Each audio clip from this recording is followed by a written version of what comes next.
Hugh Freeze is the name that we're hearing that has been announced as the new head coach of the Auburn Tigers. And here to talk about it, we got Kyle Loomis on the line from E2C Network. So go to E2C Network right here on YouTube for Auburn football, basketball, athletics, and family community content all about Auburn University. Kyle, we appreciate you stopping by.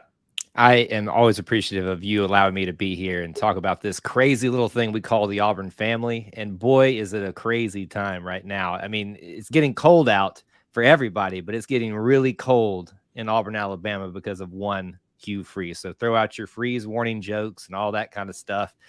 It's going to be interesting. And I think last time we talked, we were talking a lot about Lane Kiffin, and that turned very quickly after our conversation. But here we are, head coach of the Auburn Tigers, the Hugh Freeze. Ever since Hugh Freeze coached at Ole Miss, and we know what happened there,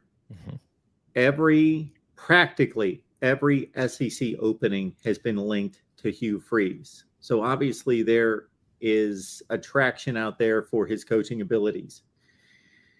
This has been, though, the one that has pulled through and been the one that where the rumors have been more than that. And we now know that this is confirmed. So your initial response to Hugh Freeze being Auburn's next head coach? My initial response is one of cautious optimism for a variety of reasons. One, because the name we heard for the longest time was Lane Kiffin. It was his job to pretty much say whether he wanted it or not, whether you believe that or subscribe to that. That's really a moot point at this point. But for me, it's about cautious optimism. I'm an optimistic person by nature. I choose to kind of live my life that way because I think it's just more meaningful. So let's talk about the bad stuff a little bit, not to get into the details unless we want to about what happened at Ole Miss, the history there. And there are some things out there as well that are, there are allegations about things that he has and hasn't said on social media. There's a lot of questions character-wise about Hugh Freeze and whether he's said the things that he needs to say, done the things that he needs to do, that he has changed. I'm not the person to sit here and tell you that that has happened. What I can tell you is there are a lot of Auburn people that are concerned about that, and I think rightfully so. But what I don't want to have happen here is the complete dismissal of a man for the opportunity to change, the opportunity to be able to show that he has, changed his life, and then be able to still do what we've known Hugh Freeze to do on the field. Because you said it, every coaching search that comes up over the last few years, his name has at least popped up in it. And there's a reason for that. He's a great offensive mind. He's had a pretty good track record in terms of success everywhere he's went. But he's also turned players like Malik Willis, who Auburn wasn't able to utilize or didn't have the opportunity to utilize that time, into great NFL talents. So there's a lot of things to like about the Hugh Freeze hire. There's also a lot of things to have some really cautious degrees of optimism about, just to be on the safe side, to make sure the problems of his past do not rear its ugly head again. Yeah, and that I would think would have been a vetting out process between the administration there and Hugh Freeze in regards to him proving to a certain extent or giving firm evidence to the changes that he's made in his own life. And for anybody out there that is in totally up on that situation, we're not going to run through the entire thing, but basically recruiting violations at Ole Miss, and in the process of the NCAA investigating recruiting violations coming across personal, transgressions within his family. And obviously had to be dismissed there at Ole Miss, and has done a fine job on the football field at Liberty. And as far as I know, there haven't been any other further issues that have been substantiated or confirmed in any way. So I am certainly one that believes that people should be given second chances. We all need second chances in life, and third and fourth chances even. Now, that doesn't mean you make a bad hire or you risk, a corporation, organization, a football program, whatever the case might be, to put it in hands of somebody who has not righted their ways. But and that's where we stand right now with Hugh Freeze. But we do have the evidence of him coaching now 3 seasons at Liberty. Yeah. And turning around that football program. And, again, no evidence of any further wrongdoing there. But So he's putting together a staff. Obviously, that's job number one. Is it's almost as important as the head coach is. Oh yeah, how he surrounds himself with fine talent at offensive and defensive coordinator in particular. We understand Barry Odom. Saw your tweet on that. Yep. Barry Odom being named the defensive coordinator, of course, former Missouri head coach before Eli Drinkwitz. Yeah.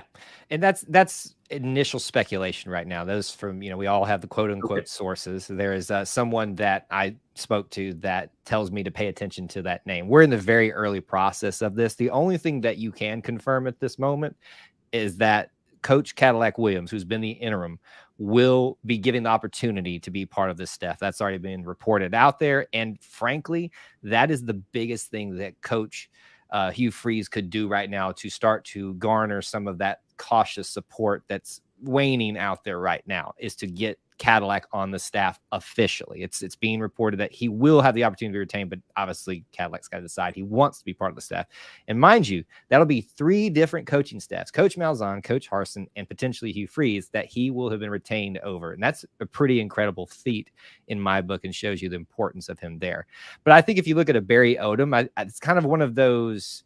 To me, it feels like a lot like the Derek Mason hire, where it was the obvious big name out there for a position like a DC. At the time, it seemed really good. If you look at Auburn's history with Derek Mason at DC, not so good. And I'm pretty sure he had a pretty rough time out of Oklahoma State with not being able to stop some offenses out there. So I'm also a little bit cautiously optimistic if that is the case as well. There's a lot of other Auburn names out there. When I say Auburn names, Auburn ties. There's a guy by the name of Travis Williams down at UCF with a old head coach, Gus Malzahn, right now, who's getting his first opportunity to be a DC down there. And by all, intents and purposes, seems to be having a decent year. I haven't followed UCF all that much, but I don't see them giving up an exorbitant amount of points every single game. So that's more of an emotional type of hire. If a Travis Williams gets brought in, it's not that I think you should fill your staff with a bunch of Auburn players, but I think when you come to a place like Auburn, you need a few of those guys. Harsin did a good job in having a guy on the offense and the defense, and Cadillac and Zach. So if you're going to retain Cadillac as part of your offensive staff, that box is checked. I wonder if he'll keep a guy like Zach Etheridge on the staff in his current position as a DB coach, maybe promotion as well. That's just pure speculation on my part. Really, the opportunities abound right now, but just an interesting name to kind of keep an eye on, see where it goes, maybe a Barry Odom. Got Kyle Loomis on the line from E2C Network. If you're an Auburn football fan, you obviously have to be there. But get this, it's not just about Auburn football. It's not just about Auburn basketball and football. It's not just about athletics. It's about the Auburn community, the Auburn family, and all events and everything going on there on the plains. We appreciate Kyle being here. When there is such a strong offensive mind who is then named the head coach, right? You wonder, is there going to be an offensive coordinator? Is he going to call his own plays? Is that offensive coordinator going to be more of a support person in terms of bouncing around ideas and maybe coordinating the offenses, but not calling the plays on Saturday? That's kind of a dynamic when you have a head coach who's so strong on one side of the football, especially on offense. Yeah, that's a big question out there right now. How much control does Hugh Freeze want over the offense? My guess is in your first year, a lot of control. So that means that you're probably looking at an OC coming in that's more of the face of that position, more so in the actual the implementation of being an OC. We saw a little bit of this with Gus and Rhett Lashley, where Rhett was cutting his teeth and was slowly given more and more of the reins before he went on to take different offensive coordinator positions and eventually move on to be a head coach. It would not shock me in the least to see that happen here as well. And in fact, I think that's probably what you should count on, is to see a guy who's ready to cut his teeth at OC, but maybe not ready to actually be the full-fledged OC.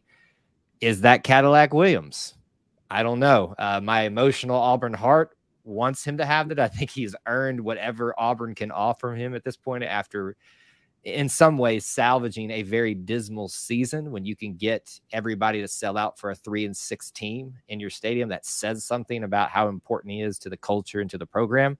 So I won't advocate for him as OC, but it wouldn't shock me in the least, because as you already addressed, This guy is probably going to want full control, if not the majority of the control of the offense in his first year. Let Cadillac maybe cut his teeth and see what happens. I don't really have any other names out there to look at, but this is the silly season, or the coaching carousel season, as you talk about it, like that. There's going to be a lot of things floating out there right now. One final thing, Kyle, would be concerning the program and the perception of the program and the perception of the job.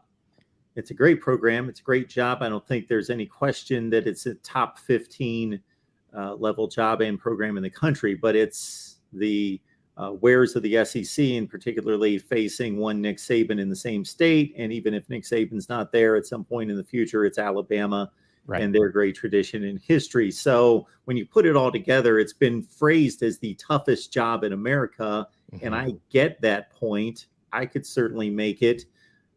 What's great about Auburn, but what are the obvious, or maybe not so obvious, challenges for Hugh Freeze or anyone that's the head football coach at Auburn?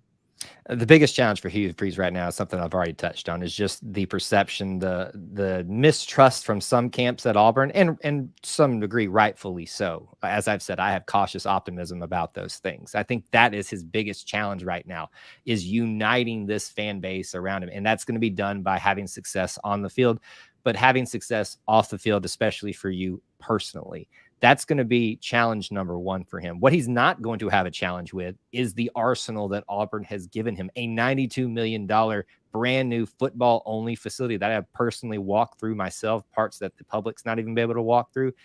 Absolutely incredible. And when you couple that with an NIL program that was already growing under Harsin, exploded when he left, and is probably only going to get better while he's here, he's got tools, and any coach who would step into the position, that are just, which should make them salivate, frankly. So there's going to be a lot of things that are going to work in Hugh's favor very quickly. I don't think that's to say that you should expect Auburn to be running for an SEC title next year, but expect them with a powerful offensive, history with Hugh Freeze, and some offensive weapons that are still there, even though some will probably leave.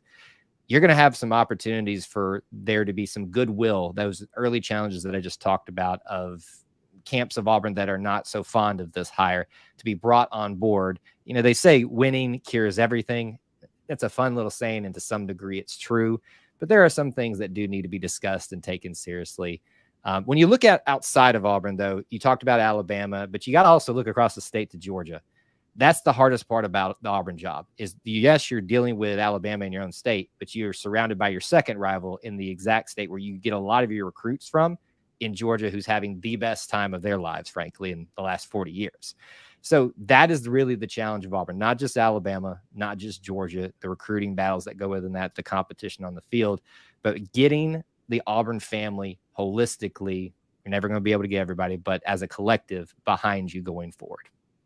Hugh Freeze is back in the SEC. He's with the Auburn Tigers, announced today. We got Kyle Loomis here, E2C Network. Kyle, thanks so much for stopping by. I appreciate it, because you got so much going on and want to, of course, gather all this information yourself and chase things down yourself. But we want to encourage everyone to head on over to E2C Network right here on YouTube and get immersed in the Auburn community and the Auburn family with everything that is Auburn. Kyle, we appreciate it. Thanks for stopping by, sir. Thank you, Mark. War Eagle.